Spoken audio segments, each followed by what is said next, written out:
అసెంబ్లీలో వాడివేడి చర్చలు జరుగుతున్నాయి. ఇటు ప్రతిపక్షం లేకపోయినా కూడా కూటమి ప్రభుత్వాల మధ్య చిన్న చిన్న ఘర్షణలు, చిన్న చిన్న మనస్పర్ధలు అయితే వచ్చాయి. ముఖ్యంగా అటు తెలుగుదేశం నేత బోండా ఉమ, ఇటు జనసేన అధినేత డిప్యూటీ సీఎం పవన్ కళ్యాణ్ మధ్య చిన్న ఘర్షణ జరిగింది. అదేంటంటే PCB chairman, pollution control board chairman Krishnaiah ఎవరిని పట్టించుకోవడం లేదు. లెటర్లు ఎమ్మెల్యేలు స్వయంగా లెటర్లు రాసి పంపిస్తే ఇలాంటివి చాలా చూసాము అని చెప్తున్నాడు. డైరెక్ట్ గా ఎమ్మెల్యేలు వెళ్తే ఏమొచ్చేసి నాకు పవన్ కళ్యాణ్ గారు అందుబాటులో లేరు, ఆయన చెబితే నేను ఏదైనా చేస్తానంటున్నాడు. కాబట్టి అతన్ని కంట్రోల్లో పెట్టాలి అని పవన్ కళ్యాణ్ గారికి సూచించాడు ఆయన అసెంబ్లీలో. అయితే పవన్ కళ్యాణ్ గారు దీని మీద అభ్యంతరం చెప్పారు. నేను ఆర్ కృష్ణయ్య లాంటి వారిని ఎక్కడ కంట్రోల్ చేయను. ఆయన సాధారణ ప్రజల కంటే కూడా ఆయన పరిశ్రమ నేతలతోటే అందుబాటులో ఉంటాడు. వాళ్ళకే అందుబాటులో ఉండాలని మనం ఆ చైర్మన్ నియమించాం. అయితే కేవలం ఇంతకుముందు గత ప్రభుత్వం వైసీపీ చేసినట్లుగా మనం కూడా ఇప్పుడు రాంకీ లాంటి వాళ్ళ మీద, అయోధ్య రామిరెడ్డి లాంటి వాళ్ళ మీదే కక్షపూరిత చర్యలు తీసుకోవడం మనకి వైసీపీకి తేడా ఏముంటది?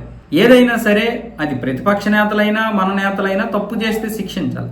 లేకపోతే వాళ్ళని ఉద్దేశపూర్వకంగా కక్షపూరితంగా మనం శిక్షిస్తే అది సరైనటువంటి పద్ధతి కాదు. పైగా పీసీబీ చైర్మన్ కృష్ణయ్య లాంటి వారు ఉండడం వల్లే మనకి అనేక అనుమానాలకి జవాబులు దొరుకుతున్నాయి అంటూ పవన్ కళ్యాణ్ అయితే బోండా ఉమాకి సమాధానం చెప్పగలిగారు. అంటే ఒక కౌంటర్ లాగా సమాధానం చెప్పారు. ఇక నేను అందుబాటులో లేను అన్న మాట అవాస్తవం. నేను అన్ని విషయాల్లో కూడా అందుబాటులో ఉన్నాను. వ్యక్తిగతంగా ఉన్నాను, లైవ్లో ఉన్నాను, ఫోన్లో కూడా అందుబాటులో ఉంటున్నాను.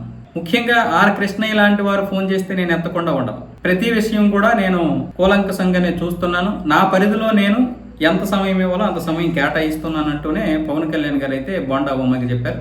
అయితే కృష్ణయ్య లాంటి చైర్మన్లు మాత్రం పవన్ కళ్యాణ్ గారు కంట్రోల్ చేస్తే బాగుంటుంది అనేది చివరిగా బోండా ఉమ్మ అయితే చెప్పాడు. అలా కంట్రోల్ చేయలేము, అలా కంట్రోల్ చేయకూడదు. ఒక వ్యక్తి మీద మనం ఎవరి మీద కక్ష సాధింపు చర్యలు తీసుకోకూడదు. పైగా పర్యావరణాన్ని రక్షించడానికి ప్రభుత్వం దగ్గర సరైనటువంటి నిధులు కూడా లేవు.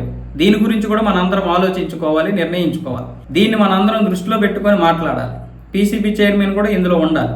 మనందరం ఏం నిర్ణయాలు తీసుకోవాలో చూడాలి.